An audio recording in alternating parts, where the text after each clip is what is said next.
Welcome again to The Power of Possibility, a podcast from SPS. I'm Miguel, and today we're going to be talking about a challenge that is already impacting many organizations, the shortage of skills, the retirement of experienced talent, and how companies can realistically reskill their people while business and work models continue to evolve. So I'm joined by two highly experienced leaders in the space. First, I would like to introduce to you Bettina Schaller. She is the president of the World Employment Confederation and Group Public Affairs Director at ADECO, with long-standing experience shaping the global conversation on labor markets, skills, and workforce transformation. Welcome, Bettina. Thank you so much. And we also have here Mick Everett. He's the People Director for SPS in the UK and Ireland, who brings deep hands-on experience from the day-to-day reality of managing people strategy, reskilling initiatives, and workforce transitions inside organizations like SPS, for example. Hello. Welcome, Mick. Thank you. So let's get started. I'm going to start with a very open question, which is maybe we can start with you, Bettina. Mm-hmm. When we talk about talent shortages, are we really facing a shortage? Is it more a talent strategy problem? To what extent is the talent shortage actually a complexity problem? Are roles becoming simply too hard to perform? What do you think about it? Maybe it's a tricky question. Of course, yeah, no, the tricky questions to start, that's excellent. The last one, are roles getting too tricky to perform? I think that is a deeply meaningful psychological question, which as so often we couldn't answer with indeed a simple statement. Probably from the perspective of the requirements in our days relating to technology, know-how. Yes, there could be a level of AI and technological illiteracy, which we see across many countries and many industries, and that's why there's some work to be done, and that's why, of course, the agenda of needing to up and reskill your talent and your people on those topics is clear. To pick up your question on talent shortage, look, I have a global role, and therefore my instinctive answer would be that you'd have to look at which geography you're talking about. There are some parts of the world where talent abounds, just numerically. I actually spent, it's the second time now that I've spent almost a month in India at the beginning of the year, in February. And the Indian labor market, for instance, is lucky enough to see 1 million Indian talent enter the labor market every month.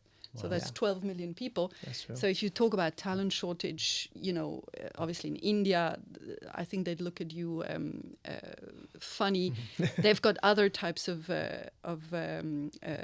challenges to tackle there. And the same applies, Africa, we know geographically there, the demography is pointing towards millions of people entering the labor market right now and also in future, in Asia as well. So your question, if we look at it in the Western Northern Hemisphere, yes, there's a talent shortage just from a numerical perspective. We're going to talk today about the older workers and older talent.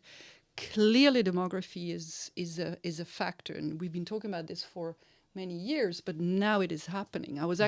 So I'm Swiss, nobody's perfect. And just last week, I saw the statistic that for the first time, there are more 65-year-olds than under 20-year-olds in Switzerland. So we're now living in it, right? And therefore, yes, there is a talent shortage in those areas. And then, of course, yes, there's a talent shortage again, because it's not enough to look at the amount of talent, it's the employability, it's the skills match. We're going to talk about it as well today. Yes, we do not have the right people in the labor market for the type of roles, tasks and requirements that are needed today and very likely in future. And therefore, yes, there is a shortage, there is a mismatch. And that's what, again, in my space, which is about policy making, we're needing to accelerate looking at instruments that are known but just not being applied by countries to address those shortages. Mm-hmm. Okay. Mick, from a UK and Ireland perspective, where do you feel the talent pressure most strongly? In which roles and or skills? I think from an SPS perspective, it's a little bit unique. So I think we're typical in terms of we have back office functions, and then the majority of our recruitment hire is sort of operational in delivery. So from a shortage, you have the normal challenges about candidates, level of candidates, maybe some of the more specific in terms of back office finance, etc., where you need a specific skill. But the majority of our recruitment is in the delivery space, sort of 80% of it, sort of year on year. And actually sort of almost flip it around the other way, that because of the business we have in the UK, we have probably about 75% of our employees that join us through TUPE. So for those that don't know, that's legislative protection of employment rights. Mm-hmm. So most of our employees join us. So we haven't recruited them as such. So, but by the very nature, we also then inherit lots of talent as a result of that. So whilst we have the normal day-to-day challenges of recruitment, we've also got a rich talent bed that comes over through the TUPE process. So our focus is very much about trying to understand, identify that talent that we already have and provide development opportunities throughout the business. Okay, and operationally, how do you identify when critical knowledge is at risk? I mean, of disappearing. I mean, and how do you capture it before people leave? I think Bettina sort of mentioned it. So from a UK perspective, there's no obligatory retirement date. So people generally you can't plan to say we're at 65 we're going to lose X amount in year 1, year 2. So you can't forward think. So I think it's not a particular.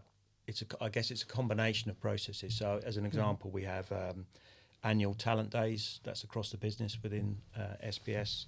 So each geography will take time out as a leadership team to identify where there's risks in the business. So are we taking on some new business, or some business ending? A real process to identify the talent within the business. Mm-hmm. And there's time spent identifying that and then planning. So that's an element where we can forward look, we can get off the treadmill, look at our people. There's a mechanism that we do to use that. We spend some real quality time in terms of understanding where our talent is, where our risks are, to de-risk, to forward plan, and also to support that talent whichever stage they are. So from whether it be a succession planning for the next level, or they need support over the next 1 or 2 years. Now that is that's a layer of the business, so it's not across the business. So to my earlier point, that's one element, and then you have your kind of day-to-day. You're reliant on your managers, making sure they have their regular conversations, their biannual appraisals, where you get those, where are you, where are you going next, how can we support you?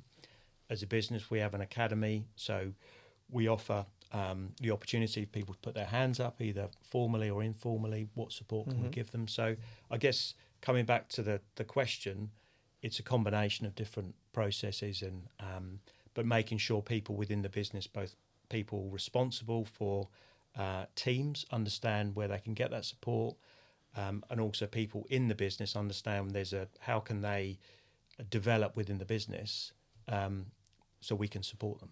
Mm-hmm. Bettina, experience is, as we say, walking out the door faster than new skills walk in. Where do you see companies truly redesigning work instead of just hiring faster? I actually don't see that happening. Mm. Yeah, that's true. It's still something, and now we're generalizing, that the HR space calls for and that people talk about. Mm-hmm. But I don't see it happening to the extent where it's starting to be systemic or structural. talk about systemic or structural, there's still more countries where it is still very costly, and where there's administrative hurdles when it comes to keeping older workers in the workplace, or actually hiring older talent back. Look, we're in the private employment services space, and we know that a key factor to keep people in general in the workplace and productive is flexibility, and providing flexible ways of working, also in terms of the type of contracts. And again, there's countries that are making flexibility more expensive these days. There's countries that are restricting the access to flexible work in certain industries as well. It's less the case, of course, in the professional services industry. I mean, everybody's free to work, but then there's countries where your tax system, is actually disadvantageous to have older workers, etc. So to come back overall to what the companies are doing, to me it actually boils down to the larger question of to which extent are businesses also finally executing a talent strategy scan of the organization, and therefore to which extent are they looking at their entire workforce from a total talent perspective and from a total talent lens, and to which extent do they acknowledge that an inclusive talent pool is going to be the most productive and efficient to them. And if you start from that premise, then you will soon realize indeed that keeping and also hiring older workers is a very logical part of that total talent strategy and that total talent workforce. And that therefore, if you look at it holistically as well, challenges that you might encounter with this cohort could be compensated by, maybe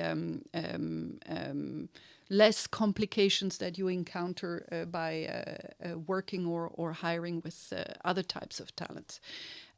So my answer, as you see, is that I still don't see companies applying that total talent workforce lens and therefore having a total talent strategy where they also have an understanding exactly of, what type of tasks, and I'm not even, as you see, talking about roles and jobs per se, but what tasks they need.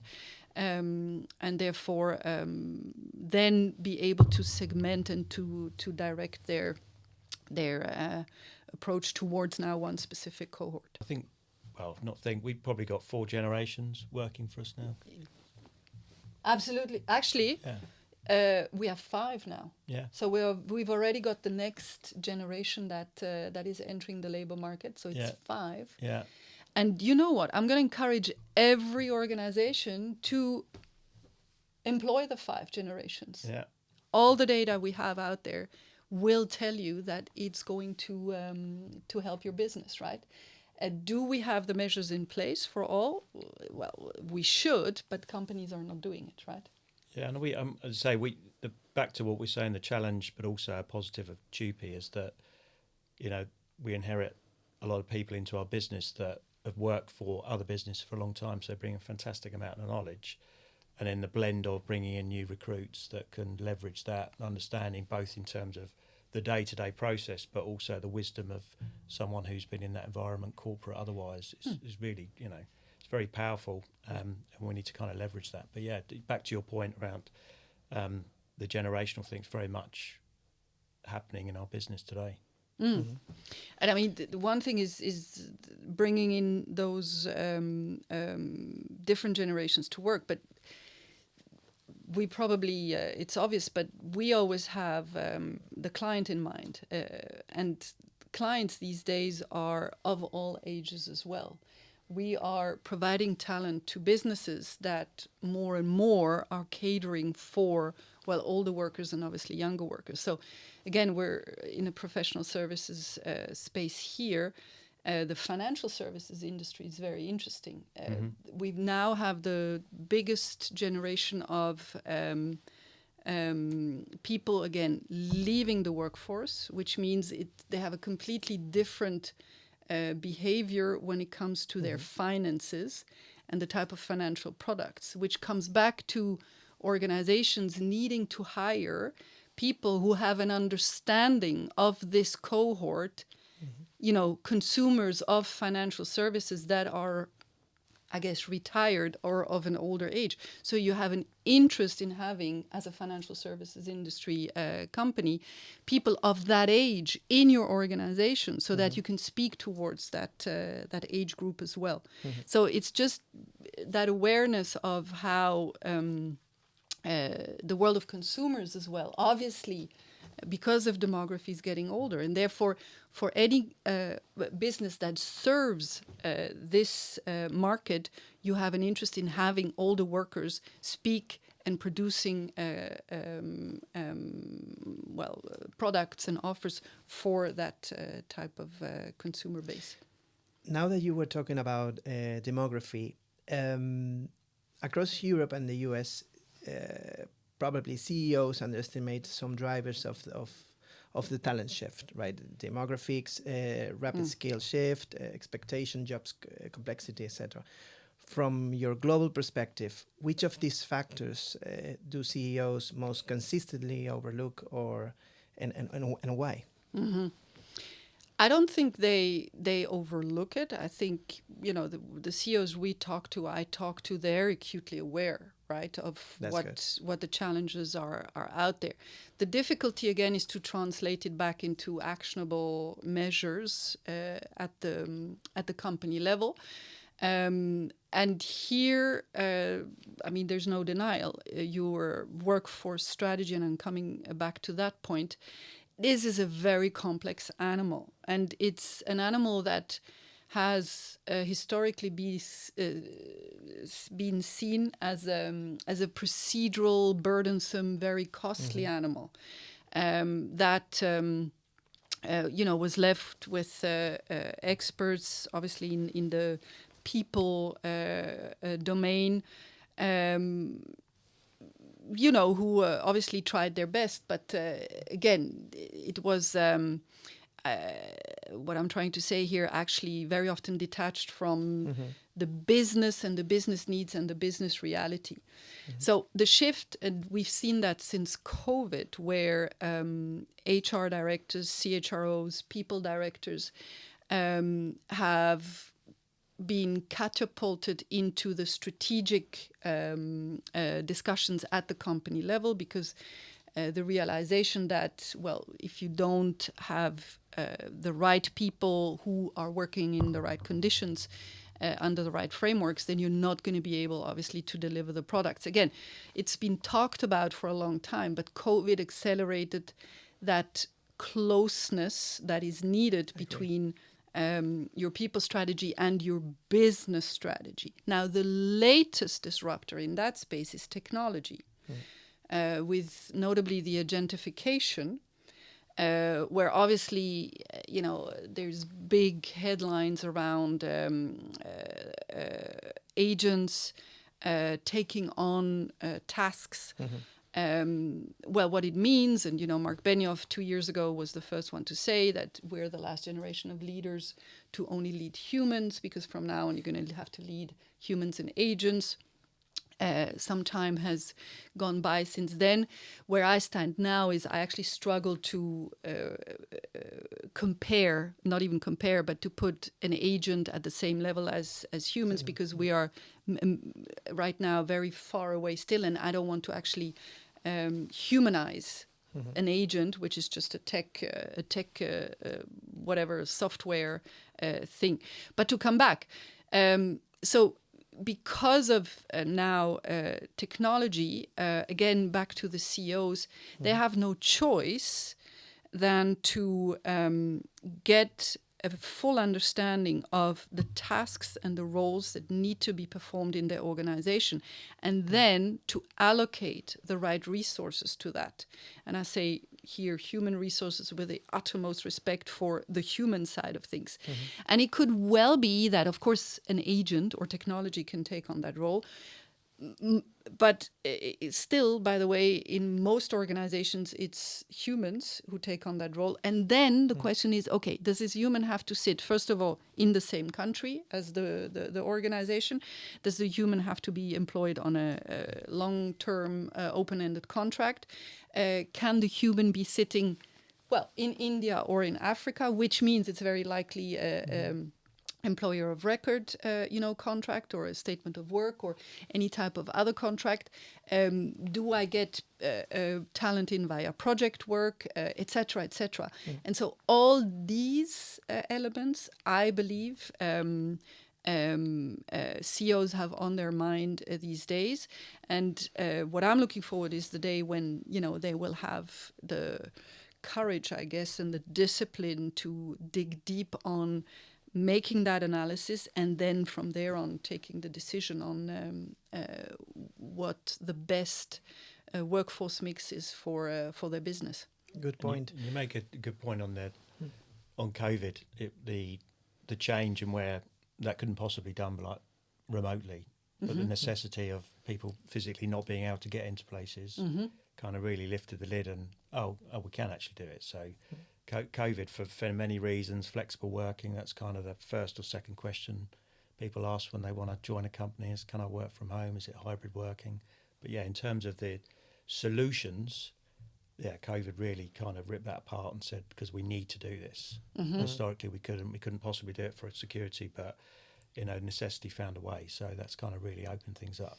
No, and that's why COVID accelerated that beautiful space of flexible working, right? Yeah. And again, I'm not talking about it only from a geographic point of view, you work at home or in the office, or from a working hours point of view, but also flexible work contracts. There's now really the possibility to tap into talent all over the world, depending on what you need, because the contractually it's feasible. Having said that, not every country has the regulatory framework to allow for it. So that's something that still needs to be looked at. Yeah, I agree, because not that we use them 0-hour contracts in the UK, but that's kind of frowned on by the new Labour government. But also for some people, certainly from a generational perspective, they want that flexibility. They're not worried about maybe not necessarily working X number of hours, but so it's trying to get the balance. But to tap into that flexibility by shutting it off completely,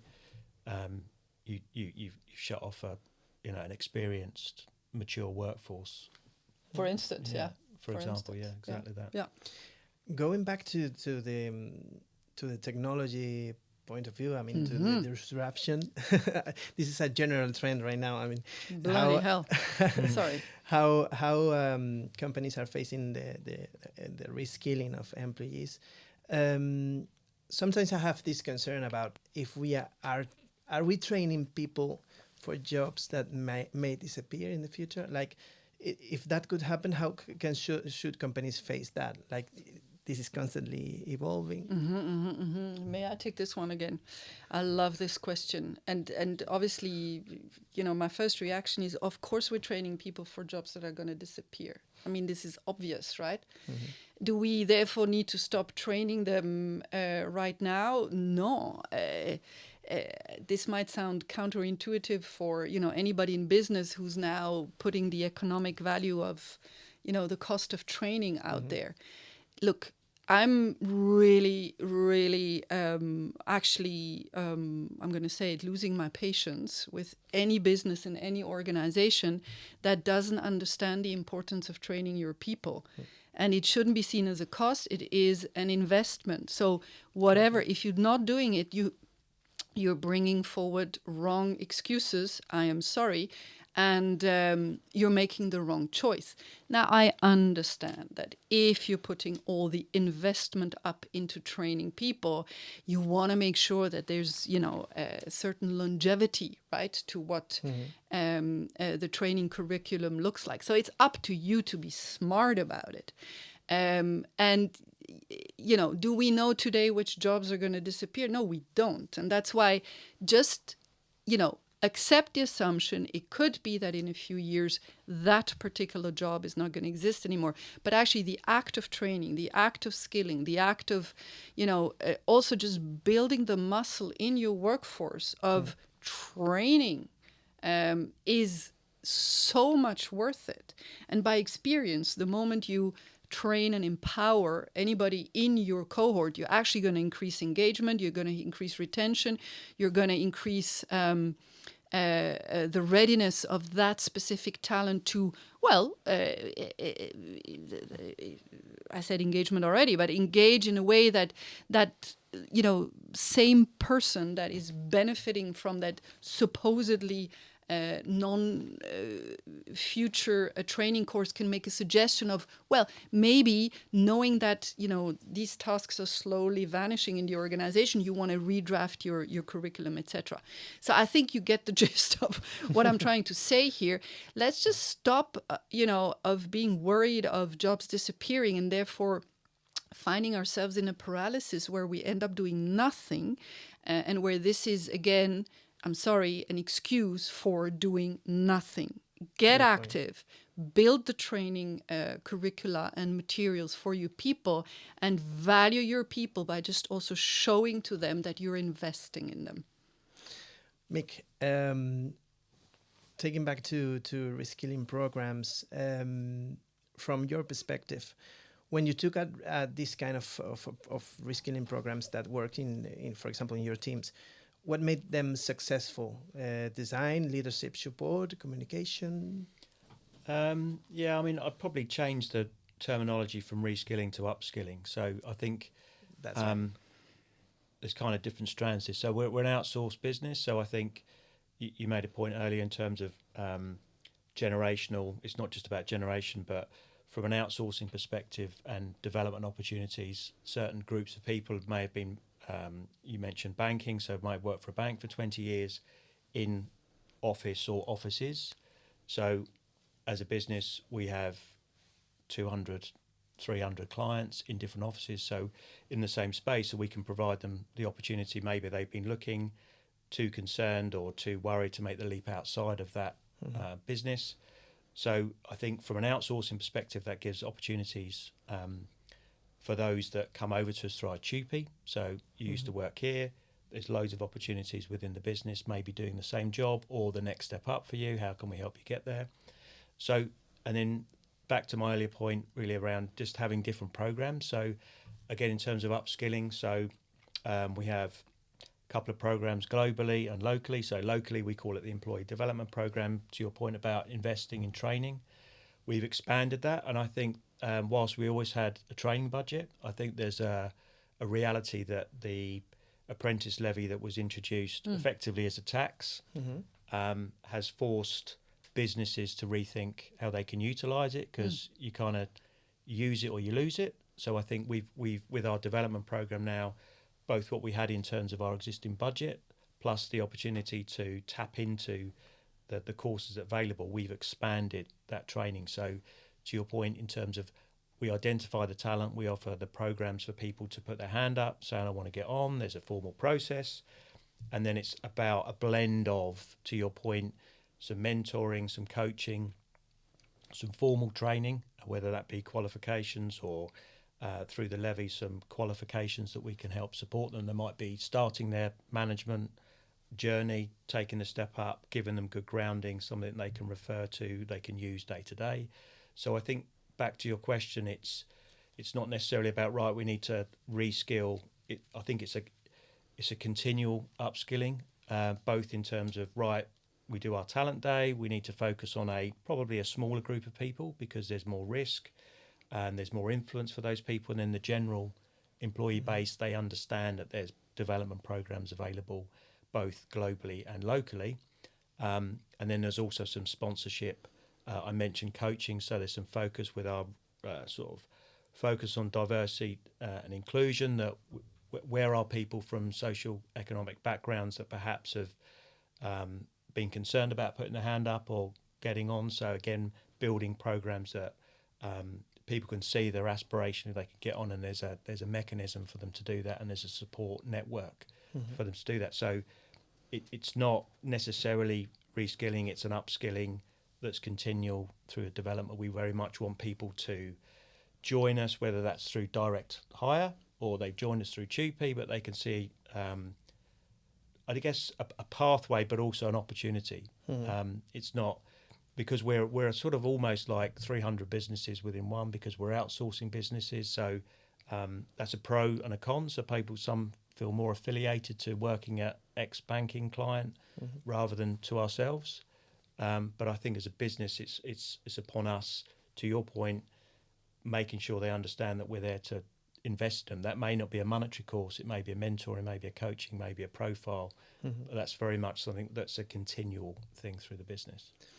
There's a specific program that I want to ask you about, Bettina, which is the Tokyo Career Trial 65. It is an innovative way of activating older workers. And what does it teach us? I mean, what's the first step for a company wanting to replicate? Maybe you can explain a little bit more about this program. No, amazing that you spotted this program. So thank you very much for that. And indeed, it's an initiative that was launched around 6 years ago in Japan, in Japan, and specifically in Tokyo. Indeed, I mean, the circumstances are clear. The Japanese society and workforce is shrinking on a yearly basis. The population is aging, the workforce is aging. There's actually not enough young people coming in, and so amongst the measures that Japan has looked at, which also include immigration measures, by the way, which for the Japanese society and culture are actually very disruptive. They, of course, also looked at reintroducing older talent to the workplace. And so in Tokyo, specifically the Tokyo administration put out this initiative. It was logical that companies in the private employment services space that we're in, as president of the World Employment Confederation, I represent this industry indeed, that these companies would come in to activate the program. And so I happened to work for one of those private employment services companies, the Adecco Group, which operates in 60 countries around the world, including Japan. And so I know from the colleagues that they immediately supported this initiative, which is very much aimed at administration roles, IT tech roles. They brought in now on average every year 1,000 older workers. By the way, I asked what the mix was on older ladies and older gentlemen, and I was... it was interesting to see that it's 30% women that have benefited from this program. I think it's pretty reflective, actually, of the overall stats we see, very generalizing here, of participation in that space. And so they've run this with career counseling and assessment and just career guidance programs. And it's been very successful. The aim has been to offer first flexible contracts. So is that a departure from what they would normally have? They wouldn't have it at all. So those cohorts would otherwise not have come back to the labor market. Yeah. So there's this piece about being very intentional, setting out a program. There's the government support and framework behind it. And now what I heard is on a yearly basis, actually, out of the 1,000 that took it and that for a certain amount of time were hired on flexible contracts and fixed term, actually 100 stayed on in the company. So they were then permanently hired by those employers. So good. I hear that, again, on average, 500 companies participated. These are just the statistics for the Adecco group in Japan, right? There's more participants in this program. But again, thank you for picking out this particular initiative, because it is a successful initiative and indicates that, again, if you put your mind to it and the right instruments, you can bring all the workers and that know-how back into the productive system. Great. I also wanted to ask you, well, we've talked about the structural talent shortages companies are facing, but one strategy that often gets misunderstood is outsourcing, right? Yet when it's done well, it can actually expand capabilities and relieve pressure on local teams. From your global perspective, how can outsourcing become a responsible and effective way for companies to address talent gaps? Oh, I'm a big fan of outsourcing as part of that bouquet of flexible employment options. And so it might not be the right instrument for, I'm not even going to say a company, but for that specific project, let's say, or for that, the execution of, that business goal, right? But then it might very well be exactly the right thing. And I'm coming back to my initial statement about really needing to be ruthless about your workforce strategy, about being very smart on what the mix is of your workforce, and then about utilizing all those flexible instruments. And again, outsourcing is absolutely, in many industries, many countries, exactly the right solution that you might look for. And that's the space in the professional services industry. I think these days in the tech related space as well, it's something that I think will only increase, looking at the needs that companies have. So to just outsource whatever solution you need to be delivered makes perfect sense. We're in the HR space. I'm a big fan for organizations to fall back on outsourced HR solutions as well.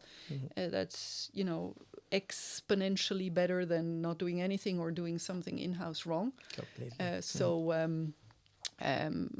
I only applaud outsourcing experts who do that in the most compliant, ethical. We've just heard how much you invest in training as well. So clearly your talent is in an environment which is very enhancing, if I may say so.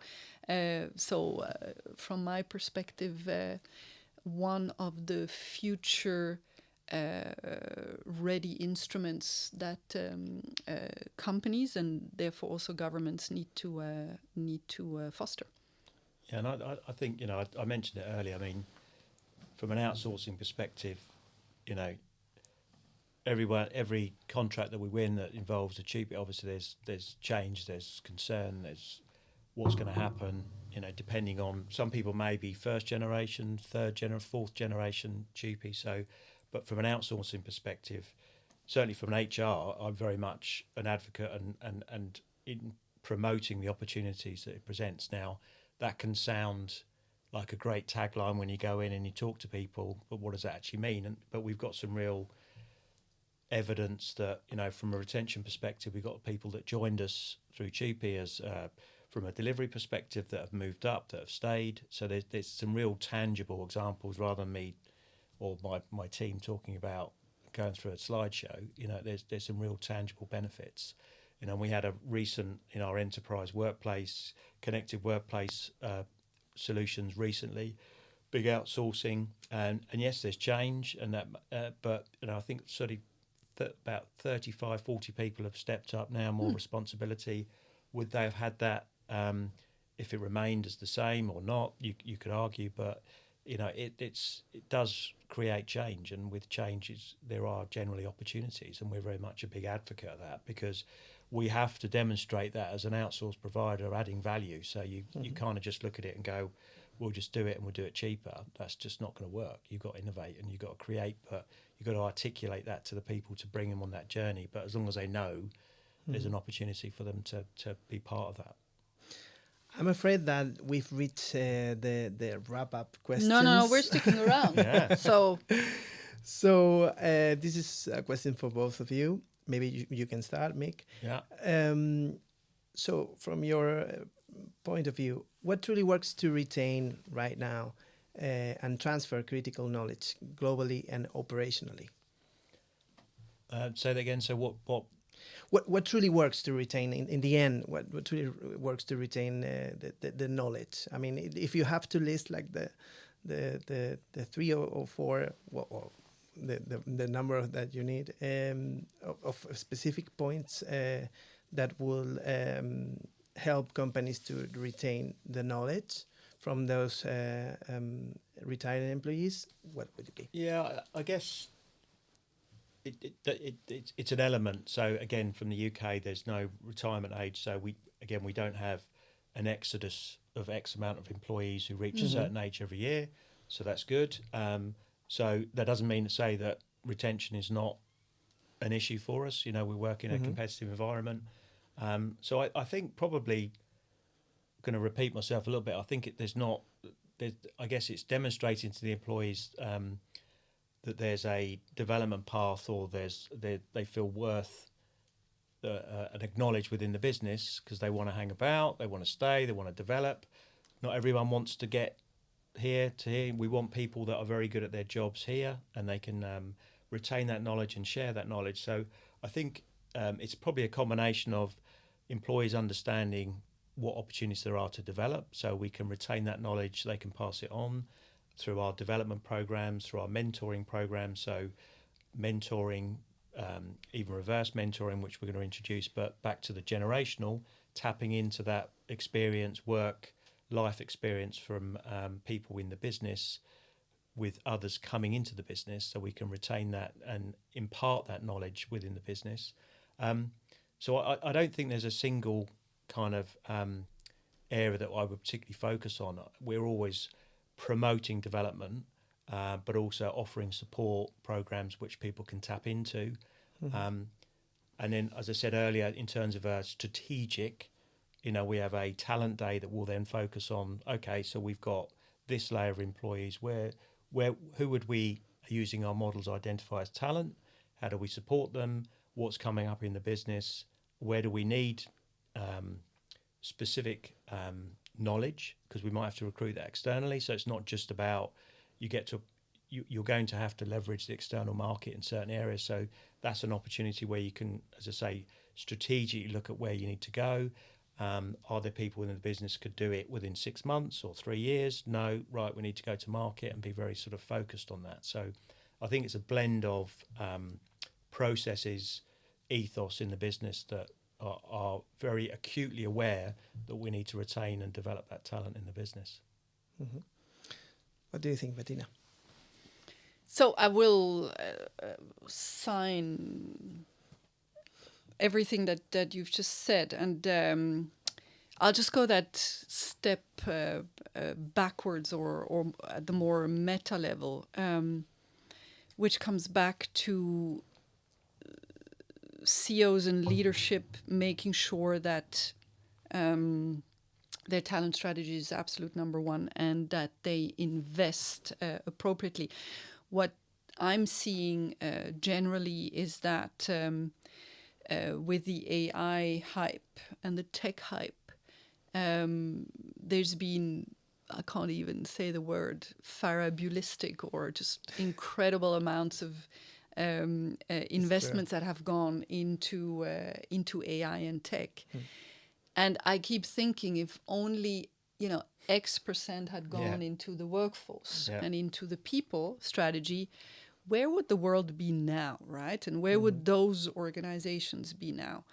And actually, maybe just to deviate a little bit, but I have to say it, since the world has crumbled into conflict and war, we see a lot of budgets that have been allocated to employment and to skilling, actually at the government level, slowly being pulled away and put into, defense.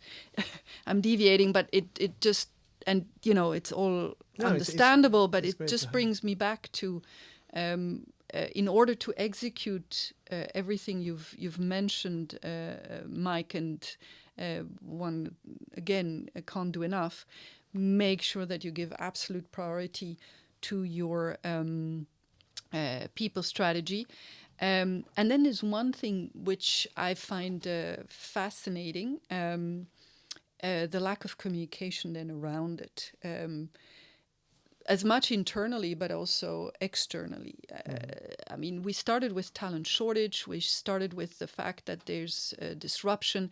So for a business, it's incredibly tough to attract the type of talent needed from all ages. So the quest that you have as an organization to be perceived as this super attractive employer, is very, very difficult. So you should be focusing on letting the market and letting the world know that you are this amazing place to work, right? And it's obviously easier for some big brands, we know it. But by the way, those big brands invest humongously in maintaining that brand value in terms of being a great place to work and a great employer. And so if you're a business at any stage, make sure that you let everybody know how great your programs, your reskilling and your whole talent strategy is once you've got it, right? If you don't have it, don't that's the other thing. So don't, spread any facts if you don't do it. So I'm assuming now you do it, but then make sure that you talk about it. And the way you talk about it, let your employees talk. I mean, I'm not a communications expert. There's plenty of ways there. It obviously needs to be authentic as well. But since I'm in this employment space, I would actually love to see more being talked about, good employers who do it, using all the tools that flexibility offers you today. And by the way, I also think that this all feeds into this agenda of today, where we talk about the need for more human centricity and more human focused way of doing things. But this might actually be the topic of an entirely different podcast. So I will just leave it here. There's a way to go. Okay, so thanks to both of you for being here today. It's been such a great conversation, and I think that was the last question. So now it's time to say thank you to all of you listening, and remind you that you can listen to our next episode in Spotify, Amazon, and Apple. So thanks.